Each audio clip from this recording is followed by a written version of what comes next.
Deus, amém? Um prazer, uma honra estar aqui com vocês nessa tarde.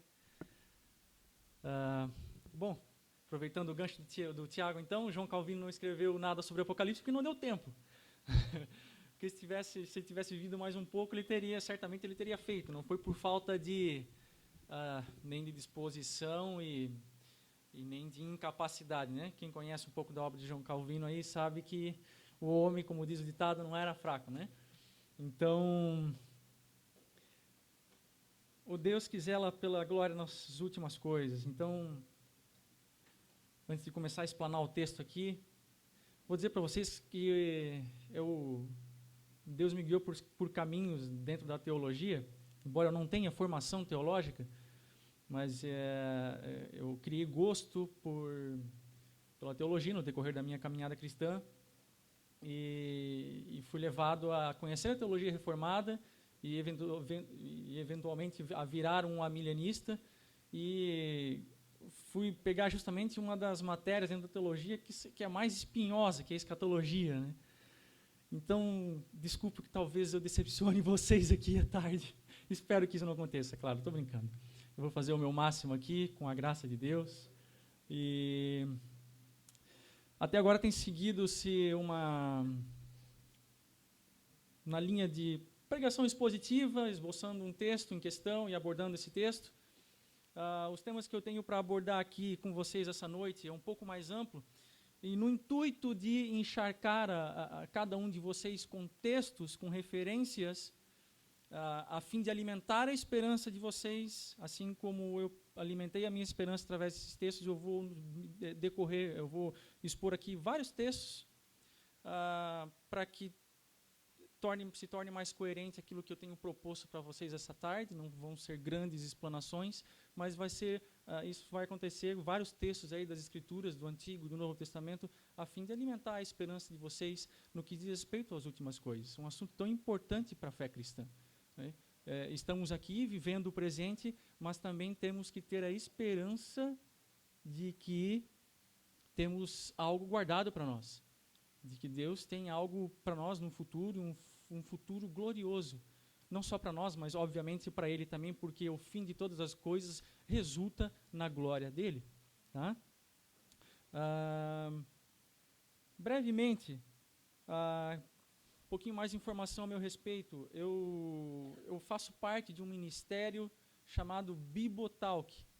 Bibo é o nome do idealizador, o apelido, vamos dizer assim, do idealizador desse projeto. Nós estamos com esse projeto na internet, trabalhando na internet há uns 3 anos aproximadamente, que é um podcast cristão com um nicho teológico. Somos o Bibo, eu, mais 2 amigos, um que está na França fazendo mestrado em teologia, o Milhoranza, outro é o Alexandre Stahlhofer, que está... nomezinho difícil, né? Ele está na Alemanha fazendo doutorado e recentemente também integramos aí uma voz feminina no nosso grupo.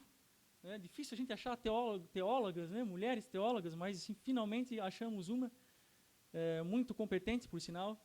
Logo ela estará figurando. Então, para quem quiser conhecer o nosso trabalho, é www.bibotalk.com.br. E o que a gente conseguiu até hoje, né, além de muitos testemunhos enviados a nós por e-mail, agradecendo o nosso trabalho, glorificando e louvando a Deus pelo aquilo que a gente tem feito através da internet, foi fazer esse livro aqui, se chama Mosaico Teológico, foi escrito por nós 4. Tá? Ele é muito parecido com uma teologia sistemática, mas pegamos aqui como base o credo niceno-constantinopolitano. Pegamos esse credo, ele tem várias declarações objetivas e diretas a respeito da crença, né, de várias crenças da fé cristã, e tentamos abordar eles aqui subdividido em temas, muito fácil de ler, muito gostoso de ler, tá? Então, se no final alguém quiser adquirir comigo, vai estar disponível comigo alguns exemplares ali, tá bom? Bom, dito isso, eu gostaria que você curvasse sua fronte. A gente vai orar esse momento ao Senhor, para que Ele possa aí direcionar a mim e a vocês a respeito do tema que nós temos proposto para hoje à tarde. Senhor, Paizinho querido, nós nos colocamos diante da sua santa presença. Eu quero te agradecer profundamente pela oportunidade de estar aqui, de estar abençoando de alguma forma a vida dos meus irmãos, alguns que vieram de muito longe, Pai. Senhor, que esse tema tão profundo, deveras tão difícil também, Senhor, mas que atiça a nossa esperança, Pai. Que ele possa ser aqui explanado de maneira fiel às tuas escrituras, que a tua escritura prevaleça aqui, Senhor, nesses próximos minutos, Pai, assim como tem prevalecido até agora na vida dos outros irmãos que pregaram aqui, logo um pouco antes, e que ainda vão pregar logo mais. E, Senhor Deus, se há alguém aqui com a esperança desfalecida a respeito das últimas coisas, ou que precisa de um renovo no seu coração, Pai, a respeito aquilo que o Senhor tem prometido para nós, porque isso se trata da tua promessa, se trata de palavras da tua boca, Senhor Deus, palavras que foram escritas e deixadas por nós, para nós, Senhor Deus, por ti, que o Senhor possa reavivar e acender de volta esse fogo dessa esperança no coração de cada um aqui, em nome de Jesus. Amém, Senhor. Amém. Muito bem, queridos. Olha só.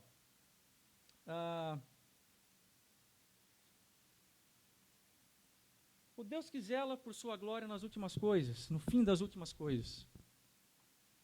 Eu não poderia começar essa pregação sobre escatologia, sobre o fim, sem antes fazer uma breve introdução a respeito da criação. É fato, e todo mundo conhece, que a Bíblia começa com Gênesis e termina em Apocalipse, e isso faz muito sentido na escatologia, não ir diretamente para o fim, mas entender o porquê da escatologia, o porquê está reservado um fim para nós. Então, dentro da escatologia, por consequência da segunda vinda de Cristo, eu julgo aqui que existem dois temas principais que dependem da criação. Tá? Quais são esses temas principais dentro da escatologia? A escatologia é uma área muito ampla, uma área muito vasta, mas eu decidi aqui abordar com vocês essa tarde esses dois temas principais. O primeiro deles, a ressurreição dos santos, dos mortos em geral, né, dos crentes em primazia, e a criação transformada. Ora, nós sabemos que somos criação de Deus, que isso se originou, nós temos a exposição disso no Gênesis, só que também nós sabemos que em determinado momento da história essa criação se corrompeu. Houve uma ruptura, não é? Dessa criação por consequência do pecado, da entrada do pecado, e isso afetou dramaticamente a criação de Deus. Ao longo da história da igreja, como eu próprio citei aqui a respeito do livro que nós nos baseamos no credo niceno-constantinopolitano, esse mesmo credo que foi escrito lá no século IV, por volta de 325, e foi finalmente finalizado lá por 380, 381 aproximadamente, esse tipo de credo, ele é uma confissão de fé, assim como já existiram outras anteriores, existiram posteriores, e ainda igrejas locais e várias denominações continuam fazendo as suas declarações de fé, a fim de tentar explicar aquilo que elas entendem das Escrituras e tentar colocar de um linguajar mais direto e mais objetivo. Então, para isso serve uma confissão de fé, um credo. Né? Todo mundo aqui conhece, já ouviu falar, pelo menos, no credo apostólico. Né? Então, e para eu citar essa esperança, eu gostaria aqui de citar o credo niceno, pelo menos o início dele e o final dele, e perceber a curiosidade de que o próprio credo também começa com a criação e termina com escatologia. Se não vejamos, né? O credo niceno-constantinopolitano ele começa assim: cremos em um só Deus, Pai Todo-Poderoso, Criador do céu e da terra, de todas as coisas visíveis e invisíveis.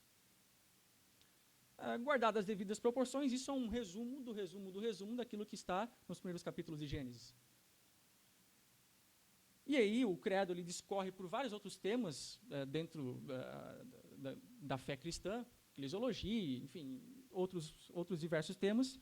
E o credo termina dizendo assim: e esperamos a ressurreição dos mortos. Eis aqui aquele primeiro tema que eu coloquei para vocês, que eu julgo de extrema importância, e a vida do mundo que há de vir. Então, repetindo, esperamos a ressurreição dos mortos e a vida do mundo que há de vir. Amém. Eis aqui o segundo tema, né? A vida do mundo que há de vir. Pode parecer estranho o que eu vou falar agora, não sei se você já se apercebeu disso, mas costumeiramente, e não é errado pensar assim, mas o que nós vemos a maioria das vezes nós ouvimos a maioria das vezes é que vamos para o céu. De fato, vamos para o céu. Se você é crente em Jesus, se você foi salvo, se você foi justificado, se você é um crente, quando você morrer, você vai para o céu. Mas eu preciso dizer para você que o céu não é a sua morada última. Nós não fomos feitos em última instância para estar para todos sempre no céu. O céu é o que se chama, dentro da escatologia, de estado intermediário. É o estado em que o crente se encontra entre a sua morte e entre o tempo da segunda vinda do nosso Senhor Jesus Cristo. Esse é o estado intermediário, e os crentes que morrem nessa situação vão para o céu. Mas, quando Cristo voltar, não é a ideia dele que os crentes continuem morando no céu, mas sim que aquele corpo que padeceu, aquele corpo que foi sepultado, seja unido novamente com a sua alma. O ser humano foi construído como um ser integral. Ele não foi feito para viver ou para existir numa existência, redundância aqui, né? Numa existência separada do seu corpo e da sua alma. Para Deus, o entendimento bíblico é de que o espírito não necessariamente é melhor do que o corpo. Afinal de contas, somos corpo e somos criação de Deus. Isso é uma bênção. Afinal de contas, se Deus nos dotou de algo material, daquilo que possamos pegar, não deve ter um fim assim tão efêmero, tão pobre. Deve haver uma alternativa de Deus para que após o pecado, na queda, lá em Gênesis, existe uma redenção para isso. Da mesma forma para a criação. Afinal de contas, como a própria palavra de Deus diz, a criação geme com dores de parto. Foi afetada pelo pecado do primeiro homem e ela também precisa ser redimida. Ela também passará por isso. Até que isso aconteça, novamente repetindo, aqueles que morreram em Cristo estarão no céu. Graças a Deus que Deus ainda o Senhor propôs essa saída até que o Senhor venha e entregue o seu reino ao Pai, né? Como o apóstolo Paulo fala em 1 Coríntios 15. Muito bem.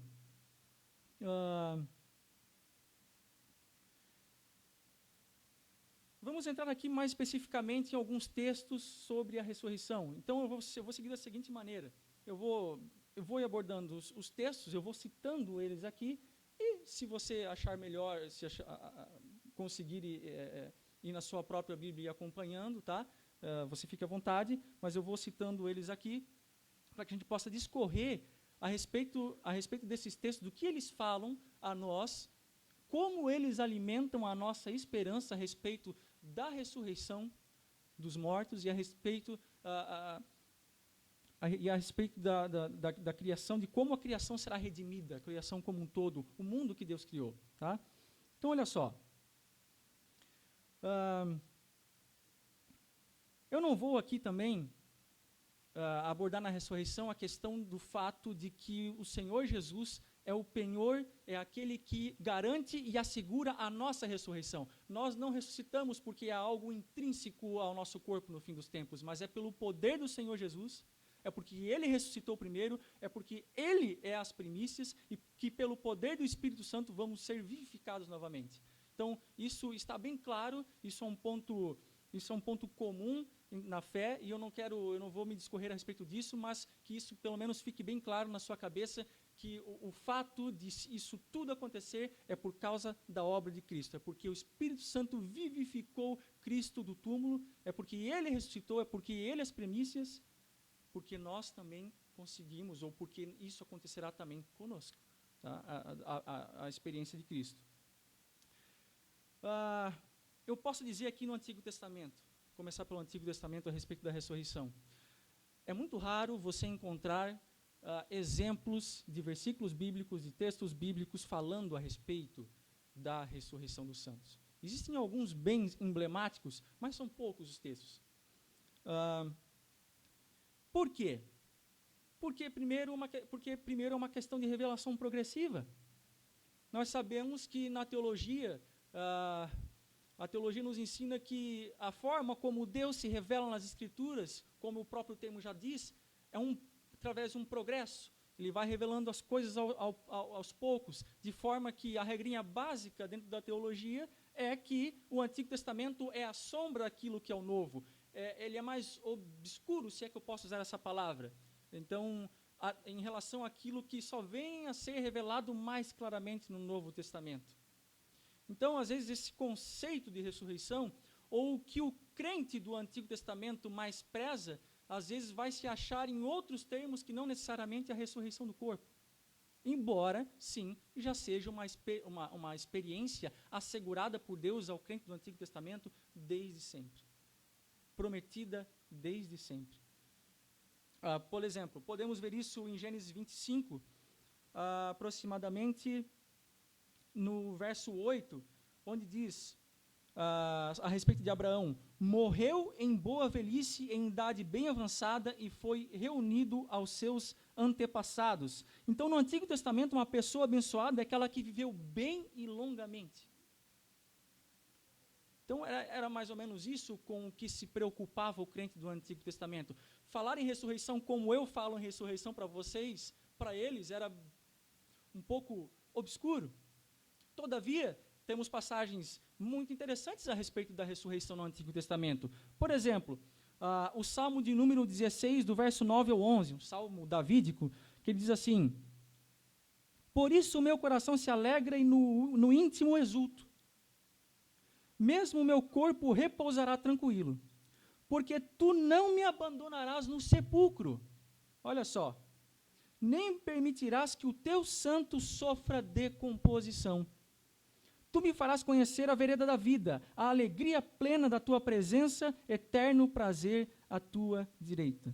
Duas colocações aqui, que o salmista entende que a ressurreição é reflexo, não é reflexo a palavra que eu deveria usar, mas ela representa júbilo, gozo, alegria. Uma vez que no Antigo Testamento, para o crente daquela época, a morte era cessar a vida, você louvava a Deus enquanto você estava em vida, porque para ele não tinha muito claro essa questão de eternidade, então, automaticamente, voltar da vida é alegria, é júbilo, é gozo. E, para ser bem honesto também com essa passagem, sabemos que esse é um salmo messiânico. Não é? Provavelmente Davi talvez não tivesse isso com muita clareza, mas Pedro, lá em Atos, vai utilizar esse salmo para se referir a Cristo. Mas a gente pode inferir disso que já no Antigo Testamento temos uma bela passagem a respeito da ressurreição, a respeito da esperança do crente do Antigo Testamento sobre a ressurreição. Pois bem, já no Novo Testamento, temos, ainda no Antigo Testamento, temos um texto já dos profetas, Isaías 26, 19, que diz mais ou menos assim: mas os teus mortos viverão, seus corpos ressuscitarão, vocês voltaram ao pó, acordem e cante de alegria. Mais uma vez, a questão do júbilo e da alegria daqueles que voltam dos mortos. O teu orvalho é orvalho de luz, a terra dará a luz aos seus mortos. Obviamente, Isaías aqui se referindo à nação de Israel, né, se dirigindo à nação de Israel, mas encontramos aqui uma outra esperança ao povo de Deus, de que um dia ele haveria de ressuscitá-los, que a morte não os venceria. Um outro texto, e talvez um dos mais claros do Antigo Testamento, é o texto de Daniel 12, capítulo 12, versículo 2 e 3, que diz assim: multidões que dormem no pó da terra acordarão, uns para a vida eterna. E aqui, o interessante aqui é que é uma das únicas vezes que é visto a ressurreição geral, não só de crentes, mas também de ímpios. Então, uns para a vida eterna, outros para a vergonha e para o desprezo eterno. Aqueles que são sábios reluzirão como o brilho do céu, e aqueles que conduzem muitos à justiça, senão como as estrelas, para todo o sempre. Daniel 12, 2 e 3. E aí temos uma outra menção honrosa aqui que eu poderia fazer, a Ezequiel 37. Quem não conhece aqui o famoso texto do Vale dos Ossos Secos? Embora seja uma visão, e também seja destinado à nação de Israel, a forma como Ezequiel descreve aqueles esqueletos naquele vale obscuro, e Deus reconstituindo cada tendão, cada ponto de carne, cada músculo. Eu me espanto ao ler esse texto, porque é tão vívida a descrição que Ezequiel faz, que ninguém poderia fazer de forma tão breve, sucinta, é verdade, mas de uma forma, para os moldes do Antigo Testamento, que não tinha uma linguagem científica como temos hoje, de uma forma tão clara. A forma como se deu aquela visão, a ressurreição daqueles mortos, daqueles ossos naquele vale. É tão vívido. Então nós podemos tirar aqui uma simbologia, ou mesmo sabendo que é uma visão, Deus já construindo esse imaginário no Antigo Testamento. Muito bem. E aí sim, vamos agora a alguns textos do Novo Testamento a respeito da ressurreição. Já que temos alguns poucos textos no Antigo Testamento, temos alguns bem mais claros agora, dessa vez, por consequência da ressurreição de Cristo. Vocês imaginam que Cristo ressurge dos mortos, e não era todo dia que alguém ressuscitava, vamos e venhamos, não era uma prática muito comum, e o apóstolo Paulo vai dizer que Cristo é a primícia da ressurreição, da forma como aconteceu. Haja visto que qualquer ressurreição que tinha acontecido anteriormente, aquelas pessoas voltaram a morrer. O próprio Lázaro. Temos o relato da ressurreição de Lázaro. Ok, Cristo ressuscitou Lázaro dos mortos, mas ele voltou a morrer. Dali em diante ele não viveu para sempre, muito menos foi glorificado. Agora, a ressurreição de Cristo é especial porque ele é glorificado e ele é assunto aos céus, e sabemos que Cristo é o Cordeiro Santo, que através dele é que conseguimos o benefício, o mérito da ressurreição, e foi ele quem conseguiu isso para nós, e por isso ele é as primícias. E por isso até então ninguém tinha sido glorificado depois de ressurreto. Então temos alguns textos do Novo Testamento. Tínhamos um problema muito interessante na época, nos primeiros séculos, que era a questão, por exemplo, de lidar com alguns partidos dentro do judaísmo, não é? Por exemplo, o partido ou a seita dos saduceus, que não acreditavam em anjos e nem em ressurreição. Ou, por exemplo, a filosofia grega, que tanto atacava os cristãos dos primeiros séculos a respeito daquilo que eu já falei no começo, que a matéria é má e logo ela não sobrevive. Então, aquilo que sobra é o espírito, e isso é bom. E essa dicotomia, ou essa antagonia entre matéria e espírito para Deus, ou na teologia bíblica, ela não existe, ela não procede. E aí nós lemos, por exemplo, em 1 Tessalonicenses 4, 13 e 18, o seguinte: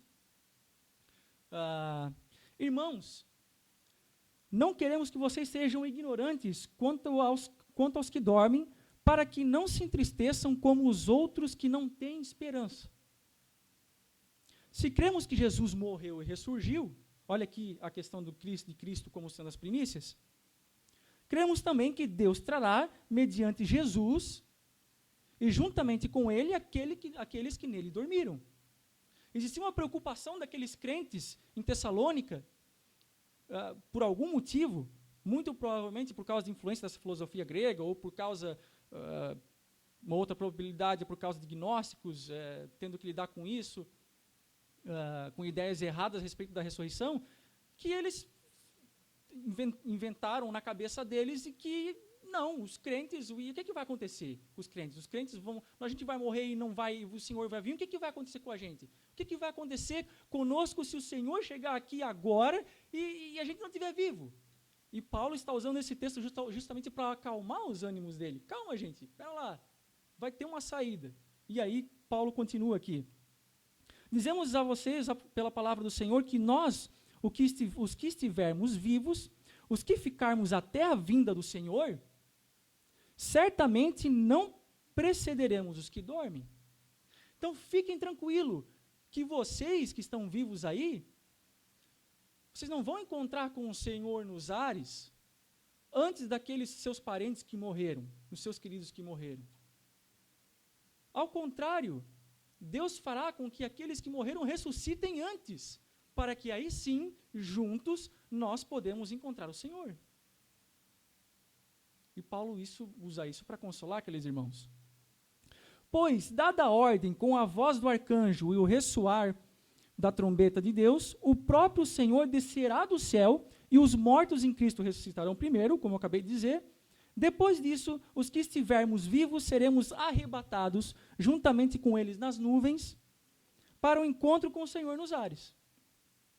E assim estaremos com o Senhor para sempre. Consolem-se uns aos outros com estas palavras. Aprendam o ensino, ou entendam o ensino correto das Escrituras a respeito dessas coisas.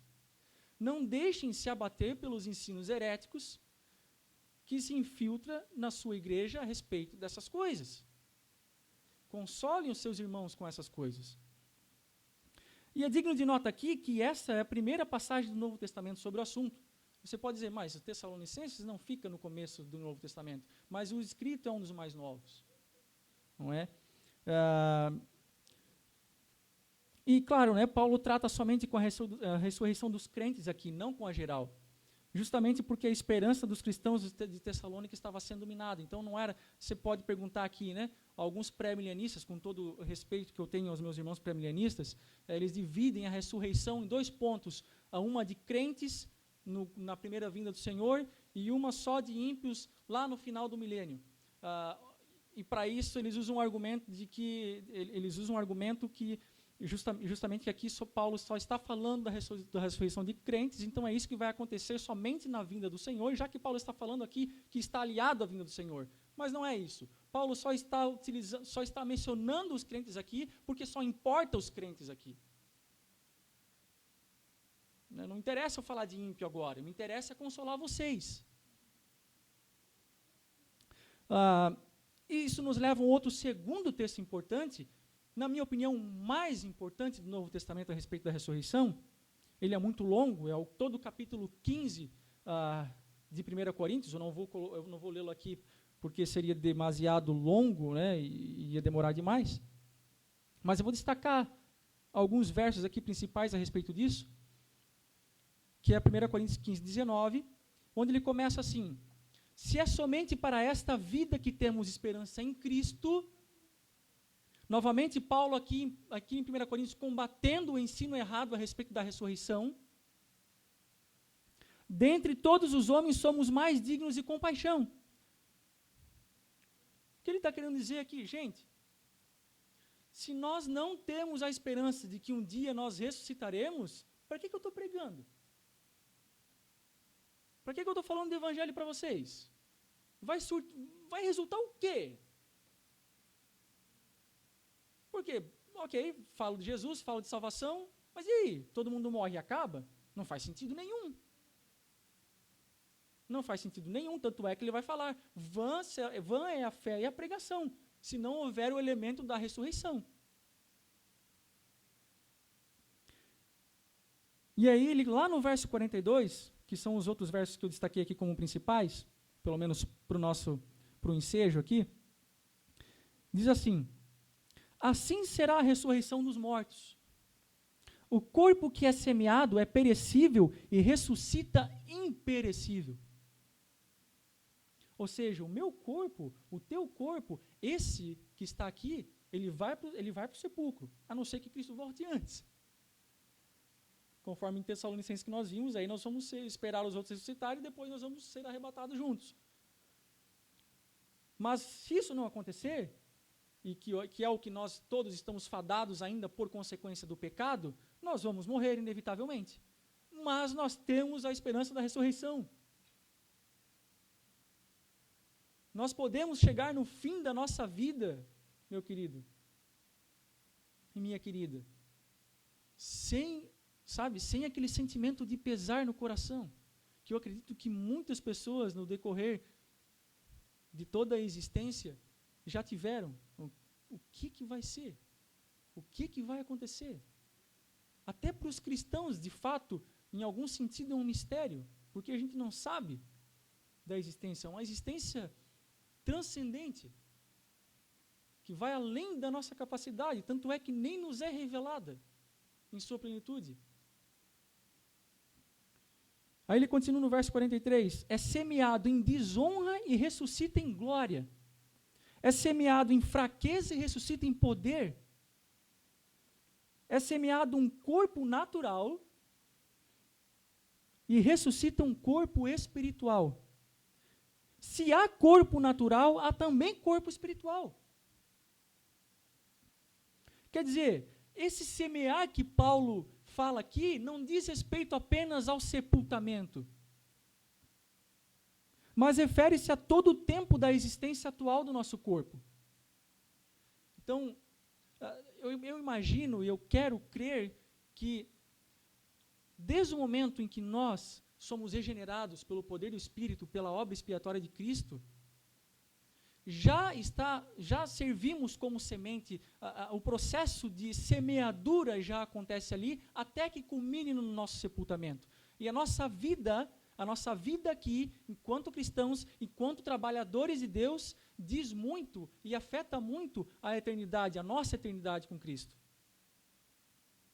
Não quero discorrer aqui a respeito de galardões, mas apesar de a salvação ser uma bênção universal para todos aqueles que creem em Jesus, existe uma diferença de recompensa. Estou falando de recompensa. E isso é reflexo do quê? Daquilo que nós fazemos aqui. Daquilo que começou a ser semeado em nós aqui, até que termine no último dia no nosso sepultamento. Então, a semente que é semeada para a glória da vida eterna é uma semente específica. Ela é própria, preparada, é previamente transformada. Estou falando da nossa regeneração. E o nosso corpo, e outra coisa interessante que eu posso atribuir aqui, é que o nosso corpo atual, lá em Filipenses 3, 20 e 21, é que ele é descrito como o corpo da nossa humilhação. Humilhação por causa dos resultados do pecado. Isso é sepultado. Isso é sepultado. Só que o que é levantado dos túmulos, queridos, é o cessar de todo esse resultado do pecado que foi atribuído por causa da queda. Não é à toa que nós vemos exemplos, e depois eu vou abordar um pouco mais isso, mas quando a Bíblia fala da nossa existência no porvir, ela fala muito mais daquilo que não vamos sentir, ou do que não vamos passar, ou do que não vamos experimentar, ou seja, não vamos experimentar a dor, não vamos experimentar o ranger de dentes, não vamos experimentar ou ser mais isso ou aquilo. Por quê? Porque nós nos identificamos com isso. Sabemos bem o que é ranger os dentes, sabemos bem o que é sentir dor, sabemos bem o que é ter medo da morte. ela faz muito mais isso do que, por exemplo, nos dar vislumbres do que será de fato o porvir, o que vai acontecer, como acontece, por exemplo, em Apocalipse 21, onde João tem uma visão de como vai ser as coisas. É muito menos comum isso acontecer, que será assim, vai acontecer dessa forma e tal. Por quê? São coisas transcendentes e mesmo para o apóstolo, mesmo para o escritor neotestamentário, fica um tanto quanto difícil expressar esses conceitos transcendentes em palavras.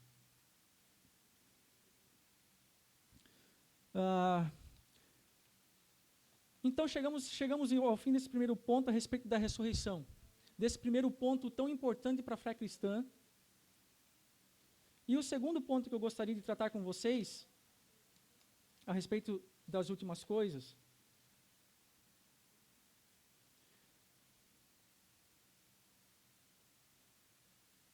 é que é extremamente necessário, de que esse mundo que nós vivemos aqui passe por uma transformação. Sabe por quê? Acho que uma resposta simples, direta e objetiva para isso seria mais ou menos a seguinte: como eu, com o corpo ressurreto, meu corpo, minha alma sai do céu, é juntada novamente ao meu corpo ressurreto, e agora sou uma só transformação, sou integral novamente, conforme o propósito de Deus inicial da criação, mas agora não só um corpo como era o Éden, não só uma volta ao Éden, mas um corpo glorificado, não efêmero como um fantasma, mas uma matéria, vamos dizer assim, 2.0, se é que eu posso usar o termo.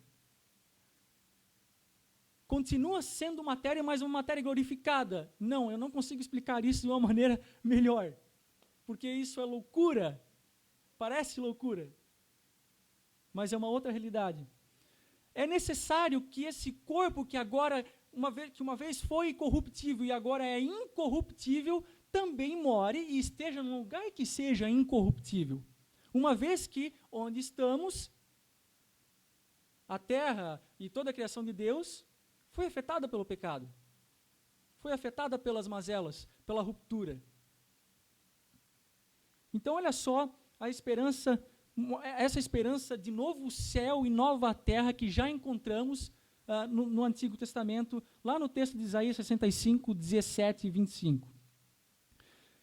O profeta diz o seguinte: pois eis que eu crio novos céus e nova terra, e não haverá mais lembrança das coisas passadas, nem mais se recordarão.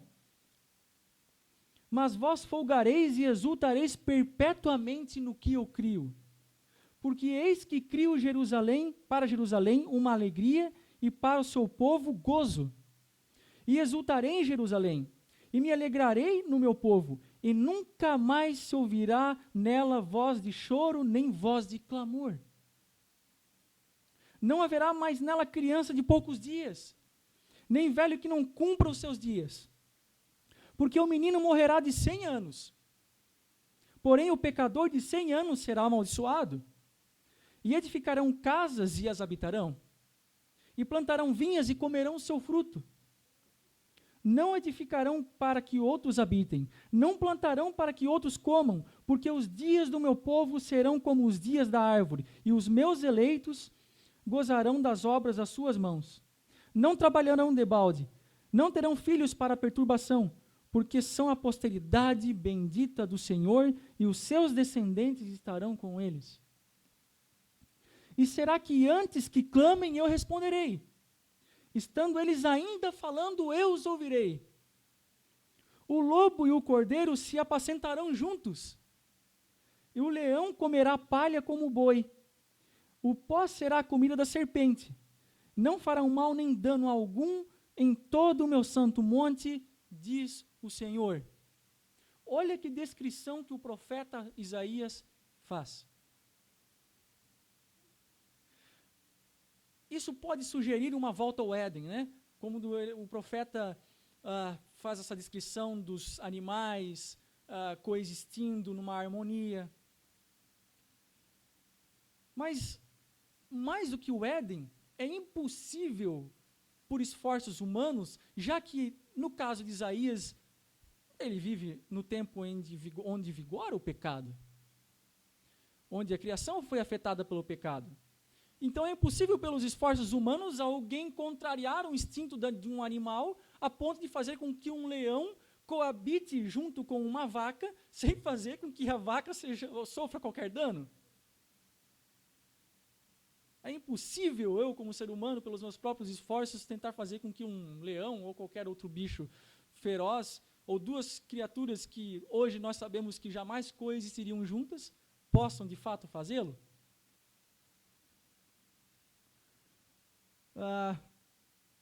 Só que existe algo na teologia chamado linguagem de acomodação. O profeta Isaías recebe isso, é inspirado pelo Espírito de Deus, mas obviamente ele não tem palavras para descrever uma realidade que ele ainda não consegue viver. Imagina que você tivesse que descrever para João Calvino, que viveu no século XVI, um telefone celular. Como é que você faria isso? Ou para qualquer outra pessoa que vivesse não muito tempo atrás, aí, coisa de 100 anos atrás, você precisaria fazer, sabe o quê? Usar linguagem de acomodação. Olha, fulano, eu tenho um celular. Eu sei, você não sabe o que é um celular. Então, aí você vai estudar um pouquinho a época daquela pessoa, vai identificar elementos próprios daquela época e vai tentar fazer uma analogia com aquilo que chegue o mais próximo possível daquilo que você quer descrever. Guardadas as devidas proporções, obviamente. Então, ele não via um celular, ele não sabe o que é. E talvez nem as próprias palavras, por mais bem descrito que seja, na cabeça dele, não vai fazer muito sentido. Mas quando a revelação, de uma vez por todas, é dada no Novo Testamento, aí sim começa a fazer sentido. Quando os apóstolos começam a entender, depois da ressurreição de Cristo, a respeito dessas coisas, quando começa a ser revelado a eles, começa a ser clarificado a eles, aí eles começam a colocar todos esses pontos de escatologia de forma mais clara. Mas o fato é que essa descrição de Isaías no Antigo Testamento, essa forma como ele descreve os animais vivendo juntos, as pessoas vivendo muito tempo, a ideia que ele quer passar aqui é da paz, é de retratar a paz que permeará a nova criação. Ele está retratando aqui um conceito de paz, que só existirá na nova criação. E aí no Novo Testamento, agora, nós temos dois textos muito interessantes. O primeiro deles é 2 Pedro, capítulo 3, versículo 7, o 10 e o 13, que diz assim: mas os céus e a terra que agora existem, pela mesma palavra, se reservam como tesouro e se guardam para o fogo até o dia do juízo e da perdição dos homens ímpios. Versículo 10. Mas o dia do Senhor virá como ladrão de noite, no qual os céus passarão com um grande estrondo, e os elementos ardendo se desfarão, e a terra e as obras que nela há se queimarão. E no verso 13, mas nós, segundo a sua promessa de que Deus fará isso com a sua criação, aguardamos novos céus e nova terra em que habita a justiça. Temos uma promessa de Deus de que Ele transformará, de que Ele utilizará o fogo não só como um meio de julgamento, mas como um meio aqui de purificação, para que então possam vir novos céus e nova terra, para que o crente com o seu corpo transformado possa habitar em um local adequado. E um último texto a respeito dos novos céus e nova terra, o texto de Apocalipse 21:5, que diz o seguinte: e vi um novo céu e uma nova terra, Porque já o primeiro céu e a primeira terra passaram, e o mar já não existe. Parece até a continuação do texto de Pedro. Né? Pedro termina, como é que fala?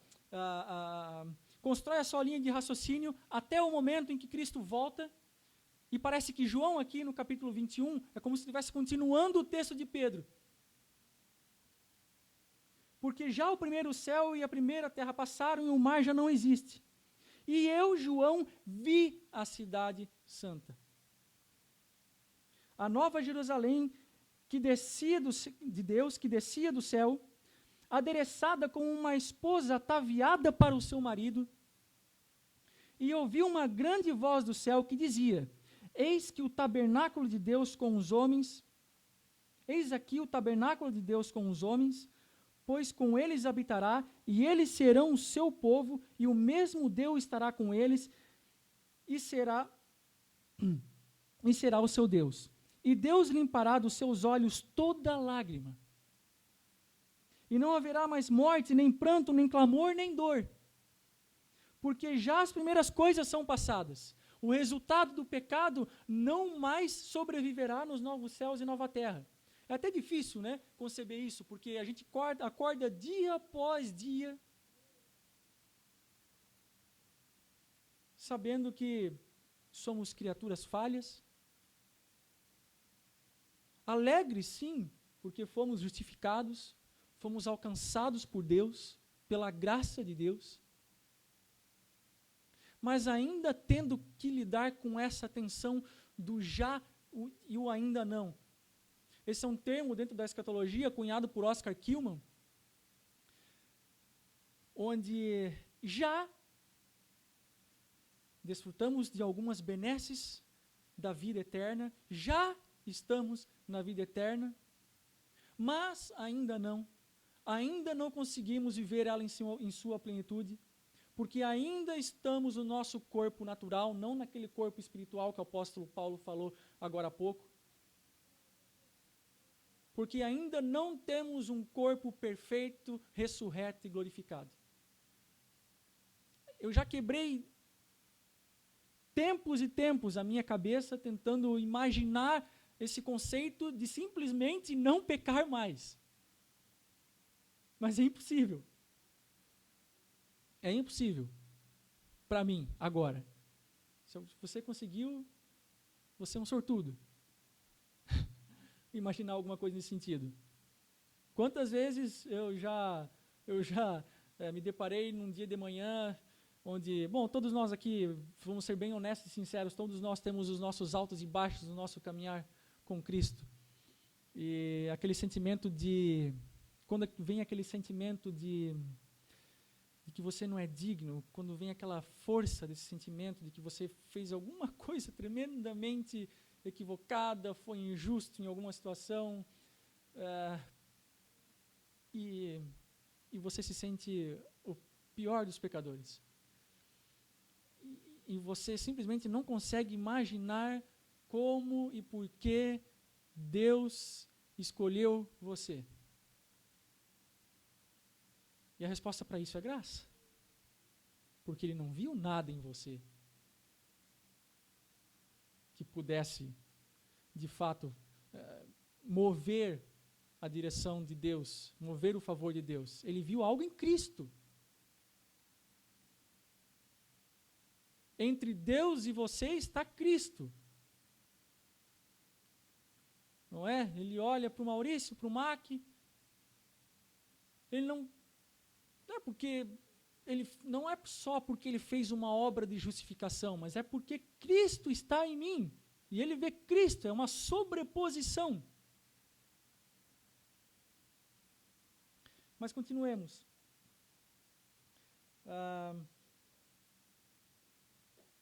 E o que estava sentado sobre o trono disse: Eis que faço novas todas as coisas, e disse-me: Escreve, porque essas palavras são verdadeiras e fiéis. Terminando essa parte, antes de ir para as considerações finais, eu posso dizer que não há esforço com relação ao novo céus e nova terra. É engraçado, né? A gente vê alguns esforços muito dignos de honra, de uma certa forma, de movimentos ambientalistas, não vamos poluir os rios, e não vamos jogar lixo no chão, vamos cuidar um pouco mais da natureza, mas são, no fim das contas, eu não estou aqui desencorajando a ninguém cuidar bem da criação, porque no fim também é um mandato para o cristão cuidar daquilo que Deus deu para ele. Mas, a bem da verdade, é que apesar de todos os esforços ambientalistas, de todos os programas ambientalistas, nada disso chega perto daquilo que Deus vai fazer, daquilo que só o poder das mãos de Deus é capaz de fazer com a sua criação, que é, sabe, existe até é engraçado que a gente pode fazer uma analogia aqui com aquela questão do fogo, né? Os agricultores, eles tocam fogo na pastagem para que, por incrível que pareça, deixar a terra mais produtiva. Quem faria uma analogia assim, né? Para quem não conhece de agricultura, pelo menos, como assim? O cara toca fogo e depois a terra fica melhor? Por incrível que pareça, sim. E a analogia é tão interessante que também Deus vai usar o termo aqui, não sei como é que fala em outros lugares do Brasil, mas vai tocar fogo um negócio. E vai, verdade, vai tocar fogo, vai não destruir completamente, mas daquilo que ainda existe, ele não vai criar nada do zero, ex nihilo, como ele fez com a criação lá no começo. Ele vai pegar uma coisa que está deteriorada, vai purificá-la e vai construí-la daquilo. Existe uma semente, assim como o nosso corpo material é uma semente para o corpo glorificado, existe uma continuidade entre o nosso corpo de agora e o corpo que nós vamos ter no futuro, assim como existe uma continuidade da terra que existe hoje para aquela que haverá no futuro, mas também existe uma descontinuidade. Porque não será mais o corpo do pecado, não será mais a terra habitada pelo pecado, será uma terra e corpos perfeitos. É uma criação que é superior ao Éden, de maneira que não haverá mais a possibilidade da queda. Isso aqui é o conceito de consumação bem interessante, né? Ou seja, a história que como a gente conhece hoje, ela vira a sua última página para, de uma vez por todas, aquilo que começou lá na cruz, ou aquilo que Deus, para ser mais preciso, aquilo que Deus intencionava desde a eternidade, por fim, chegue à sua conclusão. Então, a vida eterna se traduz em toda uma eternidade de vida, que não existe mais a possibilidade de morte. Não existe mais a possibilidade de morte. Eterno aqui, queridos, não existe só o conceito, não é para abordar só um conceito de duração, eterno porque é para sempre. Também, é verdade. Mas é eterno na questão da sua natureza. É transcendente, por isso é eterno. E com isso tudo em mente, queridos, eu quero terminar fazendo umas considerações, umas aplicações práticas para as nossas vidas, né? Que a gente pensa assim, é muito bom, de fato, ter as nossas esperanças reavivadas com relação às últimas coisas. Nós não podemos nos declarar cristãos, e isso é muito sério.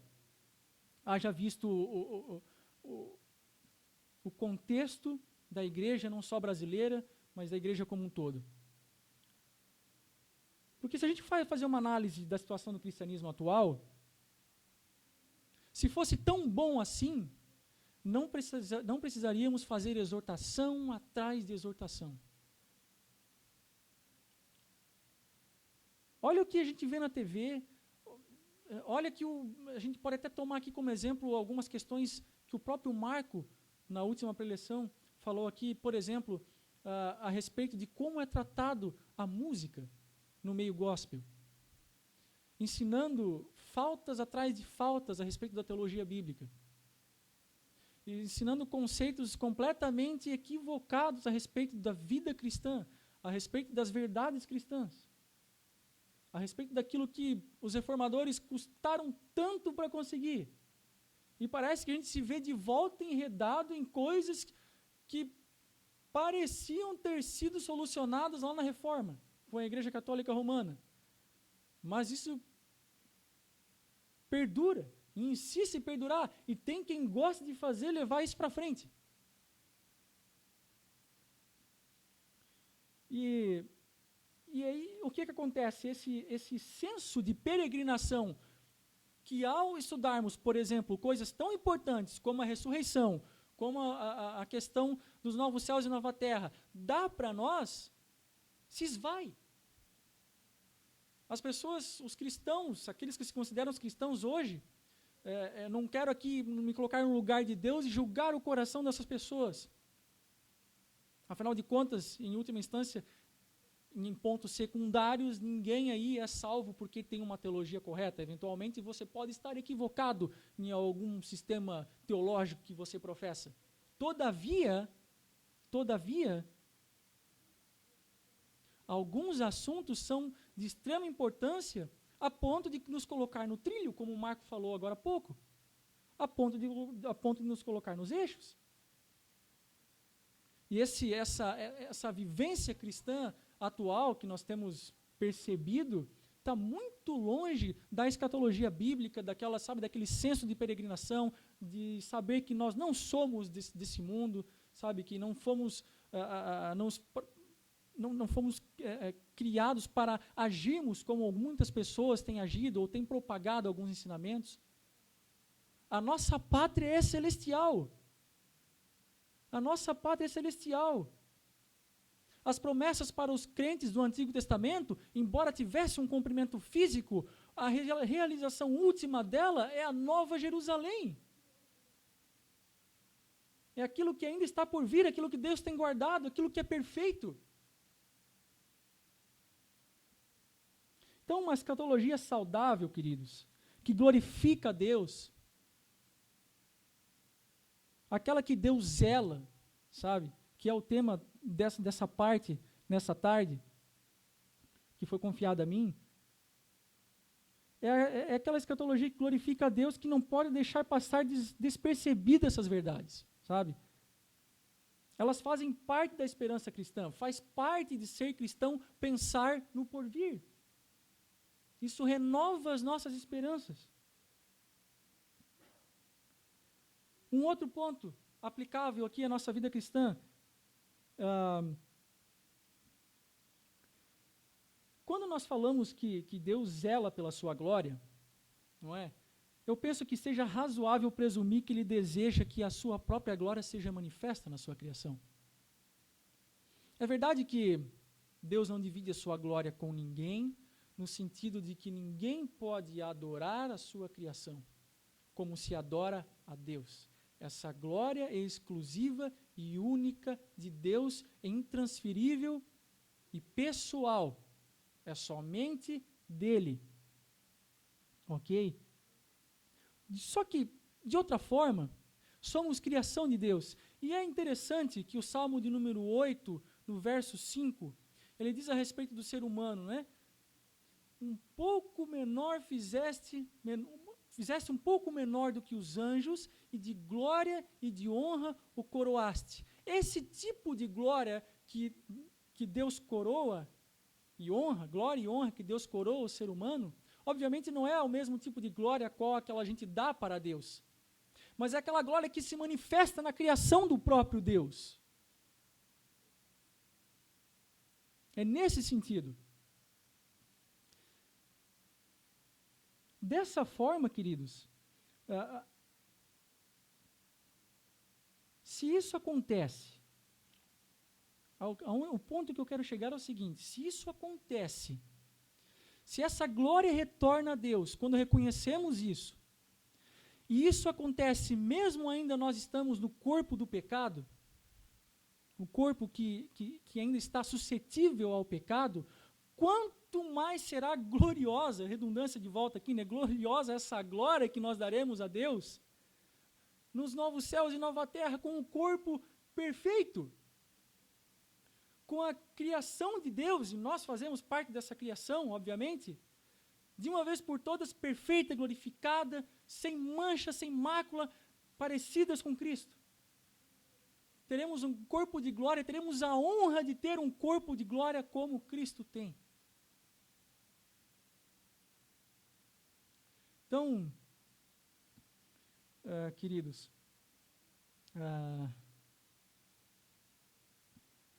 que no fim das contas, essas palavras, e eu espero que Deus tenha sido muito bom comigo, apesar das gaguejadas, apesar do português nem sempre pronunciado corretamente, e por causa de todo o nervosismo, e lembrando o que o Léo falou no começo, espero que pelo menos as escrituras tenham surtido efeito.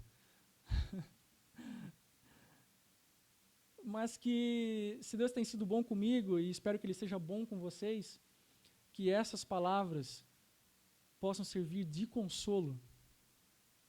Que essas palavras a respeito de escatologia, que parece às vezes ser um tema tão truncado, que parece às vezes ser um tema assim tão, poxa, que não tem relevância para a minha vida, ou de pouca aplicação para a minha vida, e de fato